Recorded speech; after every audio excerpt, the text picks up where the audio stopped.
This is Bob Rotruck with your Phantoms preview, and tonight the Adirondack Phantoms get back into action there at the Broome County Veterans Memorial Arena in rainy Binghamton, New York. The Phantoms and the Senators for the third out of 8 times this year, but it's kind of a new-look Adirondack Phantoms team, also somewhat of a new-look Binghamton Senators team, but of course the big news from earlier this week, the NHL lockout comes to an end, and consequently, a lot of roster movement. Transaction Palooza, I like to call it. 5 different players have gone up to Philadelphia, and they're in tryouts. Now, 3 of those guys have been said to be sure things for the Philadelphia Flyers, and the sure things are Braden Shen, Sean Couturier, and Zach Rinaldo, as you might expect. Now, joining the Flyers for this abbreviated training camp before they get started next week are Eric Wellwood and Ty McGinn. And congratulations to Ty. He has never played in the NHL before, and he still might not. He still has to make the team, but he's the only one of that bunch that has not played in the NHL previously. The second-year pro has really been coming on strong, and I know that Terry Murray has liked what he's seen out of him. So have John Paddock and Paul Holmgren and Peter Laviolette. I mean, they came to enough Phantoms games over the course of the last 3 months during this lockout. So Ty McGinn, whose older brother, Jamie McGinn, off to Colorado, and he's been an NHLer for a few years now. Ty McGinn now getting his chance. Now, it's very possible that the Flyers are not going to keep all 5 of those guys. We might get 1 or 2 of them back next week, but it's going to be a little while until we get them back. So in the meantime, the Phantoms have brought up a bunch of players from the Trenton Titans of the ECHL. Last week, it was Marcel Nobles and Ian Slater. They both made their debuts. They're both centers, and they both joined the Phantoms, a couple of rookies. Also, Blake Kessel, who was with the Phantoms last season. He comes up and joins Adirondack. And then 4 more players just this past week. One of them, Shane Harper, we barely knew he was gone. He was only missing for a week. He played in 3 games with Trenton. He scored 2 goals and 2 assists. And then the other players that are getting called up,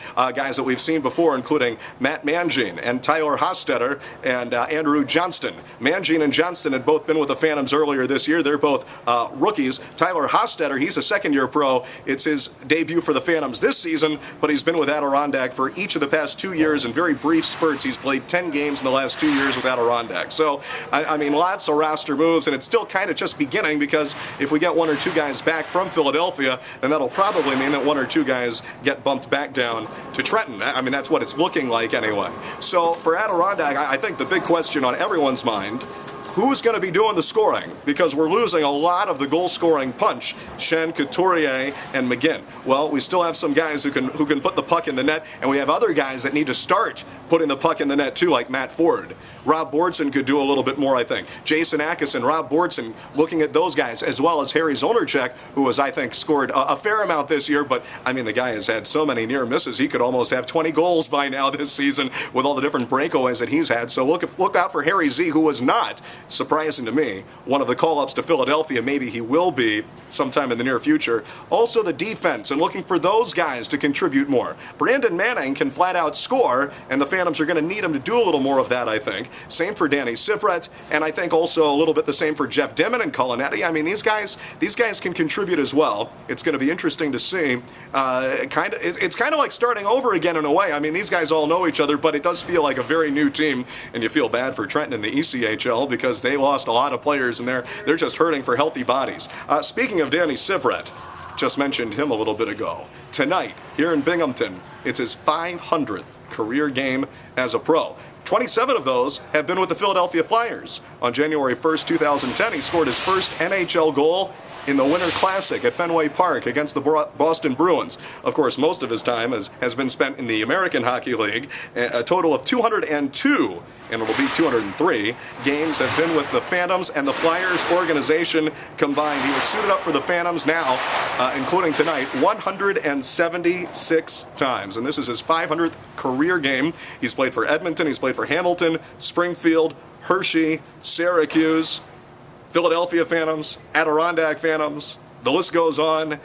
He's been around, the 27-year-old alternate captain who I look at as one of the leading favorites anyway to potentially be named the captain of the team, maybe in the next few days, in the next couple of weeks. Now that the lockout is over, head coach Terry Murray can decide officially on a new captain. Of course, Ben Holmstrom, the captain of the team, still technically out for the season with his knee injury. Terry was kind of waiting it out to name a new captain because he wanted to see what was going to happen with this NHL lockout, and that was going to make a difference on his decision. He might be losing the guy to the NHL that maybe he was thinking of putting into the captain's role.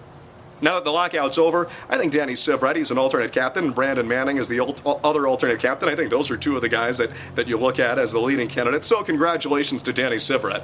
As for tonight's game, Binghamton, one of the surprise teams in the American Hockey League this year. They have the second best record in the entire league. Second best out of 30, second only to Syracuse in their own division. The Binghamton Senators are 22-8-3.